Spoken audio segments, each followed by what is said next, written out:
Origin Gents, one Lucy reaction, and this is the dog tier list by the channel TierZoo. Yes, it's about dogs. Somebody says my dog better be an S tier. Yeah, okay. Yeah, dogs. Who's gonna be here? I think the most dangerous dogs are going to be, I guess, pit bulls. I mean, obviously, who's more dangerous than pit bull? I mean, there was incident where they basically ate kids or something like that, ate babies or something. There was a massive issues. Like pit bull attacked and killed babies. There were lots of incidents like that.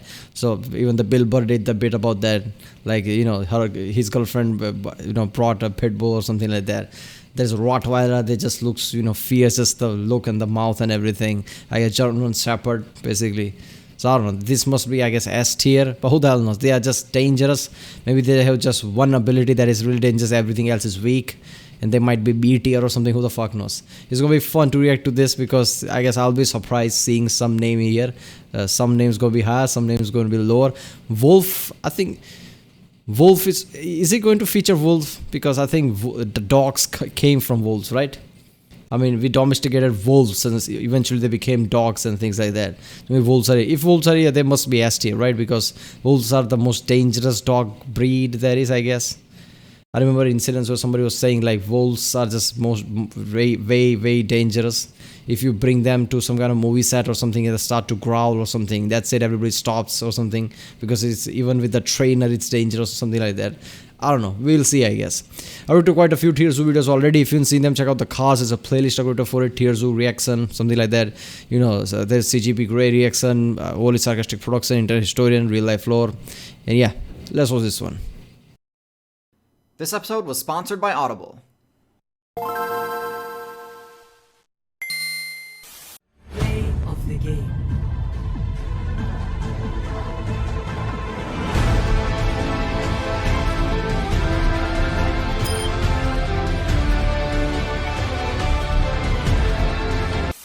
I've made it pretty Now clear. what the fuck just happened? So a bison basically killed its its own kid or something just so he can escape. Is that what happened here? Because dogs are after. Look at this. This is just stupid. I've made it pretty clear that I see house cats and domestic dogs as top tier. But although I've made videos already on the non-domestic felines, I haven't done the same for canines yet. Canines are some of the most successful builds ever, despite being relatively new to the competitive scene. They debuted in the Oligocene expansion, but they really hit their stride in the Miocene, because the devs nerfed the dominant herbivore factions that had previously been untouchable. Canines had great matchups against the new, less tanky herbivores like deer, cows, and horses, and so canines were able to expand from North America and become a part of the meta on every single server other than Antarctica. But enough about the patch notes, let's get back to present day. All canines may seem similar, and they are, but there are some awesome, unique attributes and abilities that are worth discussing, as well as some misconceptions worth dispelling. So without further ado, let's get into it. So one of the key components to a successful canine build is team play. Hunting in packs and having a defined social structure turns what normally would be a pretty average build into a truly dominant one. And so the dogs that are the lowest on the tier list are of course going to be the ones that don't do this or do this poorly. At the bottom of the tier list we have the Maine Wolf. Now it's hard to look at this build and not think, wow, that's really cool. The Maine Wolf is the tallest canine in the current expansion, which gives it a bonus against stealth because it can see over tall grass. It's also the only one with a mane, a rare attribute. I feel like there's an issue there. Like yeah, I mean they're manes. They do look like horses with the long legs. That's usually only seen on lions and horses. And while manes do provide some protection against critical hits, it doesn't do much else. The Maine Wolf is also the biggest outlier of the dog faction in that it has a completely solitary playstyle. As a result, it doesn't have near the same PvP potential that the more social dogs do. Despite being the tallest of canines, it has to settle for hunting small targets. Since those aren't a very good source of XP, it actually has to make up for it by eating a lot of plants and fruit. It's good that it's omnivorous, as being able to function as a scavenger is great, but there's no ignoring that this build could have a much higher potential if it utilized team strats. One step up on this list and we have the Coyote, or for the non-American players, the Jackal. A build that honestly just needs a slight buff in order to be really strong, but at the moment isn't in the greatest spot in the meta. Even with solid team plays, Coyotes just don't do enough damage to score eliminations on targets that aren't already super weak. For example, in this clip here, we can see a team of Coyotes diving on this low-level deer player, but they're actually unable to get the pick before the rest of the deer team rallies and chases them off. If Coyotes were to spec into some longer, more dagger-like teeth, I could see them being better suited for this, but for now, they just aren't threatening enough. They tend to have equal or possibly favorable matchups against lynx and bobcat players, but lose hard against cougars. So I think this puts them at the high end of D tier definitively. One step higher and we've got... I think coyotes are still more feared because whenever somebody goes to, I guess, I don't know, Alps or something, they're afraid that there's going to be coyotes there or something. They are, I guess, more angry and with packs, so I guess they can be dangerous. Yeah, they're at D apparently. I wouldn't have thought that because I heard about coyotes so much. I thought it would be E or B or something, but no, they're D. Got the fox. Now I know most of us are used to seeing fox at the top of most tier lists, but in outside they're a lot more balanced. What was they have that? extremely similar base stats to coyotes, They made reference to something there, I don't know. but also have a few unique abilities of their own. They've got extremely strong perception abilities that allow them to deal with stealth strategies employed by their targets. And their precision pounce attack is extremely useful for picking off targets that they discover hiding under the snow. Look at that shit. Some foxes have also spec'd into climbing abilities, which is really useful for getting out of reach of the more powerful players. While their higher agility can help them avoid land predators, their smaller size does make them a target for raptors, so it's a bit of a trade-off. Coyotes and foxes both utilize team play, Raptor takes down foxes? Damn, foxes are a bit big for raptors, aren't they? How are raptor taking them down? Well, this is ridiculous. Look at that. I mean, that's raptor obviously, but fox is not small. Raptor still takes them down. a target for raptors, so it's a bit of a trade-off. Coyotes and foxes both utilize team play, but in a very disorganized fashion. Unlike the higher tier builds, they don't have an established pecking order or coordinated strategies. They sort of just band together and use numbers to their advantage. Sort of like social spiders, which I cover in my spider video. Next up, we've got the wolf. The wolf is one of the cornerstones of the forest meta and pioneered You the skipped B? Come on. technique that most pack hunting builds use today. The wolf hunting technique has been dissected and analyzed to an incredible degree. So here's a rundown of the strat plus a few tips on how to counter it. The basic wolf strat is a 5-step plan that utilizes every ability in the wolf's arsenal, and it goes like this. Step 1 is locating the target. Wolf players will use perception abilities like smell, sound, and footprint tracking to locate a potential bounty. Once found, they gather the pack and move on to step 2. In step 2, all wolves go into stealth mode and attempt to get as close as Skyrim possible reference. to the target without alerting it. Once the target detects them, they move on to step 3. Step 3 is the defining moment in the hunt, and the success depends on what the target does here. Once the target detects the wolves, it can either charge, stand, or flee. The wolves will only proceed to step 4 once the target flees. If the target chooses to stand its ground, the wolves must use intimidation abilities like growling and barking in order to reduce the target's resolve. If the intimidation succeeds and the target flees, step 4 is triggered. Step 4 pits the mobility stat of the target against the mobility stat of... Wait a minute. So basically, wolf, basically follow this basically points. But if the prey doesn't get intimidated and actually tries to charge at you, the wolves are gonna run away. Is that what's gonna happen? So wolves rely on basically prey running away so they can chase the prey down. the wolves. This step is also when the wolves will attempt to isolate the target player from their group if they're in one. If the wolves manage to catch up to the target, the final step begins. They Step 5 literally is the do actual divide and conquer. Look at that. attack. Wolves rely on their bite move to inflict damage, and the size of their target determines where they'll try to land a hit. Against midweights, wolves will go for a crit by attacking the throat. If this succeeds, it should result in a one-shot kill.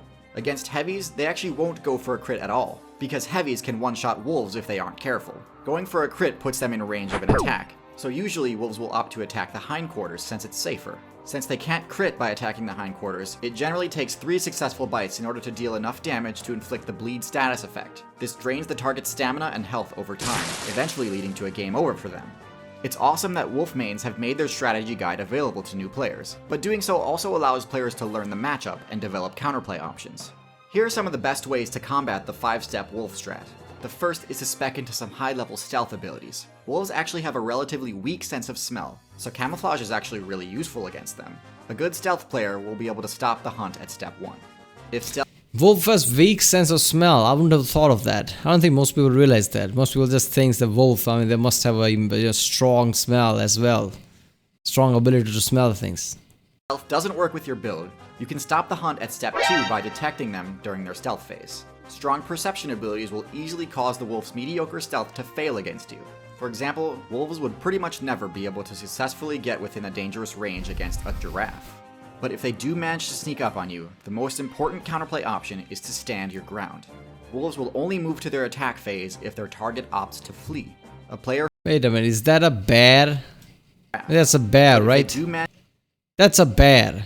A wolf is trying to attack a bear? Come on, man. To sneak up on you, the most important counterplay option is to stand your ground.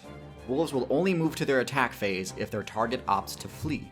A player who opts to defend drastically increases their chances of success, since the wolf's only option at that point is to use its rather weak intimidation abilities. If wolves had access to roar like lions and tigers do, they'd be really tough to deal with. But since they don't, it's pretty easy to resist the intimidation attempts, especially in a... Imagine wolf basically roaring like a lion. That would be ridiculous. I mean, obviously, humans would realize that. I mean, that's just a roar from a wolf. I mean, wolves are what they are. Intelligent species like human would realize it. But in the basically wildlife against animals, that intimidation technique works a lot. Let's just say. I mean, so basically intimidation, psychological warfare matters a lot in the wildlife. So if they had roar, that would change things drastically. Group. In fact, a heavy player can end the encounter pretty quickly by using their own intimidation abilities like charge.